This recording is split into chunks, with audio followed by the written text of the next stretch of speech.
నమస్తే, welcome to ఈహా TV. పరిమితికి మించి పాదరసం ఉన్న సౌందర్యాల సాధనాల విషయంలో కేంద్ర ప్రభుత్వం మరింత కఠినంగా వ్యవహరించనుంది. ఇప్పటికే drugs controller general of India నేతృత్వంలోని కమిటీ ఒకటి పాదరసం కలిగిన సౌందర్య సాధనాల ఉత్పత్తులపై నివేదికను సమర్పించింది. ఈ విషయాన్ని జూన్ 17న జరిగిన సమావేశం మినిట్స్లో డ్రగ్స్ కన్సల్టేటివ్ కమిటీ ధృవీకరించింది. చట్ట ప్రకారం కాస్మెటిక్స్లో పాదరసం నిర్దేశిత మోతాదుపై ఎలాంటి మార్పు చేయనప్పటికీ సౌందర్య సాధనాల తయారీపై నిఘాను కఠినతరం చేయనుంది. అసలింతకీ ప్రమాదకర లక్షణాలు పాదరసంలో ఏమున్నాయి?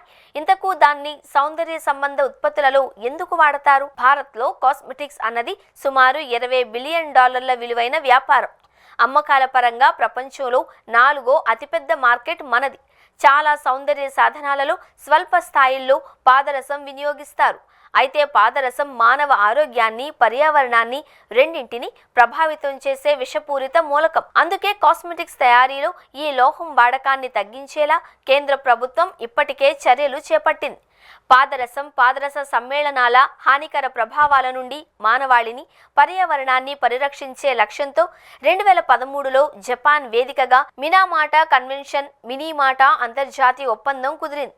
దాని ప్రకారం సౌందర్య సాధనాలలో ఒక ppm, ఒక పార్ట్స్ పర్ మిలియన్ అంటే 0.0001% కంటే ఎక్కువ పాదరసం ఉండకూడదు. ఈ ఒప్పందాన్ని ఉల్లంఘిస్తూ పరిమితి దాటి పాదరసం ఉన్న కాస్మెటిక్స్ ఎగుమతులను, దిగుమతులను, తయారీని ఇంకా ఇతర లోపాలను గుర్తించేందుకు DCGI 2024లో ఒక ఉపసంఘాన్ని ఏర్పాటు చేసింది.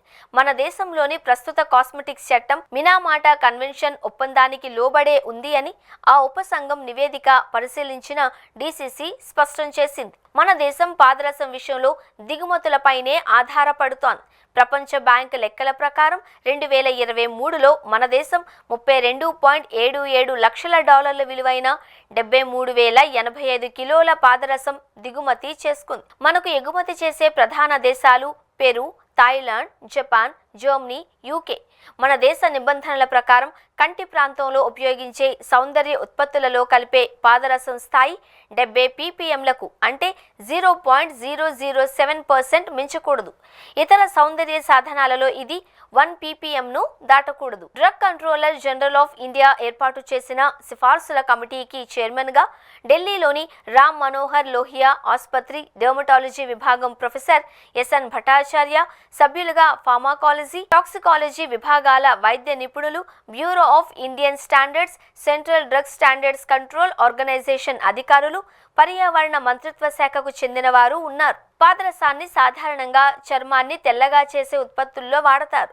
చర్మాన్ని కాంతిమంతం చేసే క్రీములు, చర్మంపై చిన్న చిన్న మచ్చలు, నల్ల మచ్చలను పోగొట్టే సౌందర్య సాధనాలు, వయసును కనపడనియని యాంటీ ఏజింగ్ సొల్యూషన్లు, ఇంకా కొన్ని రకాలైన మేకప్ పదార్థాలు పాదరసాన్ని కాస్తైనా కలపకుండా తయారు కావు. చర్మం రంగు నల్లగా ఉండడానికి చర్మంలోని మెలనిన్ కారణం.